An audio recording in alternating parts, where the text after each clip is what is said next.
What's up, what's up? Welcome to my vlog. Panibagong review, panibagong content. This time, re-review natin isang hotel or Airbnb dito sa Quezon City. Let's go!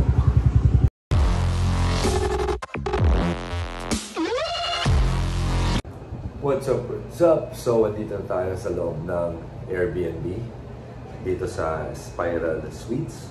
And actually, yung mga units nila looks like it's like a hotel.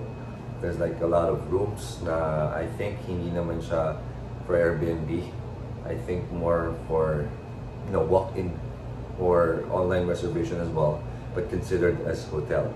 So siguro meron lang silang units dito, mga ilang units na nakaano sa Airbnb. So ayan, pakita ko na sa inyo ang room. Yeah! Ta-da! So actually, ayan yung CR. Ayan yung CR. And that is the toilet. This is meron silang hot water pala. Lagayan ng sabon. And yeah. So, ito yung mayroon silang bidet. Malakas yan. See? Malakas. Malakas din ang kanilang flush. Diba? And then yung may mirror. And then there's cabinet inside the mirror na pwede nyo lagyan. Tapos ito, yung water niya is, yep, malakas din. At may saksakan dyan. Tapos, ayan, ito, ewan ko, siguro tinakpan lang, nakatakip na gano'n. Pero presentable naman. So, ayan, doors, lights. And then, para ka lang nasa bahay. Para ka lang feel at home. Tapos may saksakan din dyan kung need mo something. Tapos yan, sa loob. Sa loob. Sa loob. Tapos meron din dito. Ito medyo mahina lang yung tulo ng tubig. Pero pwede na yan. Hindi ka naman magugas ng pinggan dyan eh. So, as you can see, hindi siya ganito nung natatnan ko. Siyempre, mas naka-prepare siya. Pero gusto ko kasing i-review nang nagamit ko na yung room, hindi yung kakarating ko lang. So, nakaka 1 week na ako dito. And, diba? Ano mo naman? Ang ganda pa rin, ang linis. Diba? Tapos, may upuan dyan, may table. Ito actually dito yan eh. Parang nakalagay yan dyan. Ayan. So, pag dalawa kayo magkasamang kakain, pwede kayo dyan. And nilagay ko lang dito para meron akong parang table besides the bed. Basta malambot yan. Ang ganda rin nito. Yan. Yan lang design. Ang maganda dito, napakadaming saksakan. Yan. 1, 2. Mas meron pa doon. 3. Mas meron pa. Dyan. Yung tipong hindi ka malalobat kung magcha-charge ka. Tapos yan, may trash can sila dyan. Tapos meron silang, I think this is Signal. Yeah, Signal. And then, nandyan yung mga remotes. Tapos, okay naman yung TV nila. And, marami ding channels na mapapanoran. Tapos, meron silang ganito. Diba? Simple lang, actually. Kasi, worth it siya para sa babayaran mo. Sabihin ko sa inyo kung magkano binayaran ako mamaya-maya. Sa ngayon, check nyo lang yung bed. It's very nice. Super lambot. Look at this. Well, hindi super lambot, pero alam mo yung malambot na hindi masakit sa likod. Yan. Ganun siya. At yung unan, ang sarap. Firm na may pagkamalambot. Ito yung kumot niya. And then, sa other side, meron namang table. Side table. Ayun, saksakan na naman. Dahil saksakan. So, you can put your things here, your stuff. And meron silang phone for room service. And also, pwede ka rin tumawag outside. Landline number. So, ito, from here, ayan, ganyan siya. Yung. And then, aircon niya is here. May remote yan, yung aircon na yan. Tapos, ito yung kanyang kortina. Ganito yung bintana niya, mga kabroom. Ay!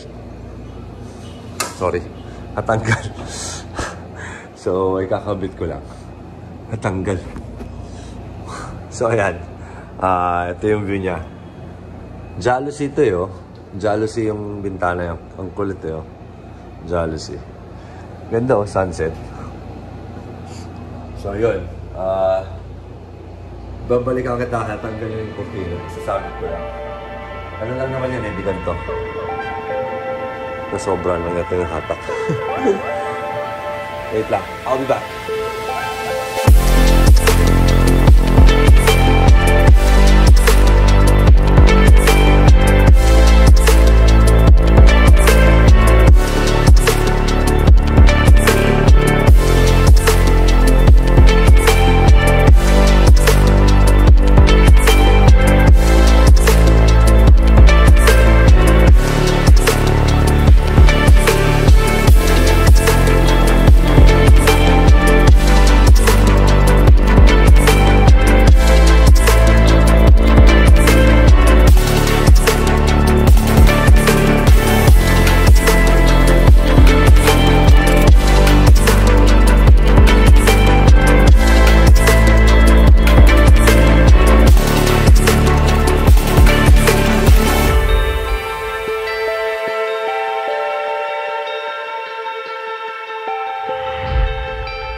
So, ayan. Nabalik ko na siya. Ano lang kasi yan eh, oh, nakahang lang. Nakahang lang siya. Ayan, oh. Walang stopper. That may stopper yan eh. Pero, yun. Kung masyado ka maselan, ikaw yun. Pero, as long as you can sleep, comfortable, and so, ganda oh. Diba? Ito yung mga switch. Tapos, ayun yung buong building. 5th floor, nasa 5th floor tayo. Ayun yung house rules nila. Eto na, yung presyo. Napaka-affordable. Kasi pag nag-stay ka, nag-book ka sa Airbnb, nasa ano lang siya eh, 1.8 to 2K per night, if I'm not mistaken. Or mas mababa pa. Pero pag nag-long stay ka, like a week or a month, it's a big discount. So nakuha ko siya ng, ito, 1 week to 1 week stay. 7 days, if I'm not mistaken. Yeah, 7 days. Nakuha ko siya ng around 6,000 lang. Yeah, I think. 6,000 something. And napakabait nila kasi hindi ako ang check-in ko is like super late na.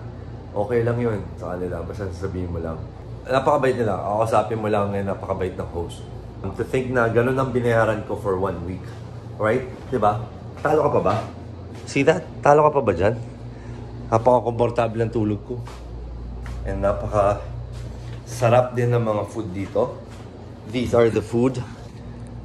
And their menus. Ayan o. Ayan ang mga presyo.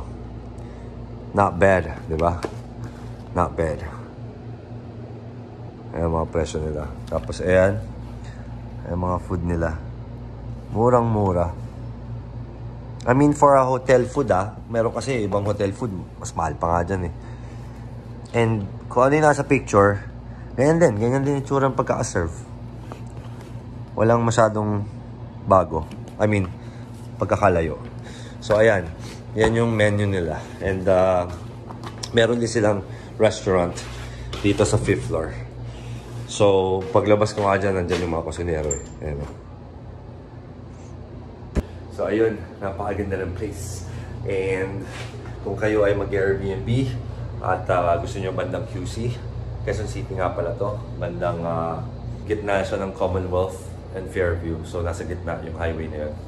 Tignan na lang sa Airbnb, Spiral Suites 101. Thing is, wala siyang elevator, so kung sa 5th floor ka, exercise mo yun. Hindi mas maganda, healthy ka, diba? Hanggang doon na lang. Maraming salamat sa panonood. Keep praying, keep traveling, keep eating. Kuya Brew is out. Look up! So ayan, dahil Spiral Suites, spiral ang hagdanan, pababa.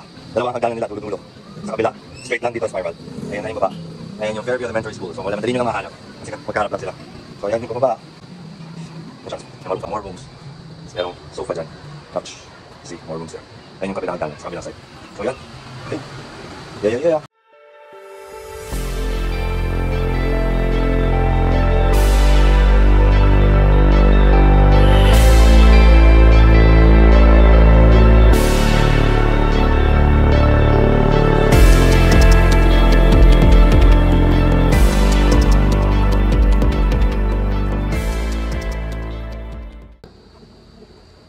Ayan. So, ayan yung parking ng motor.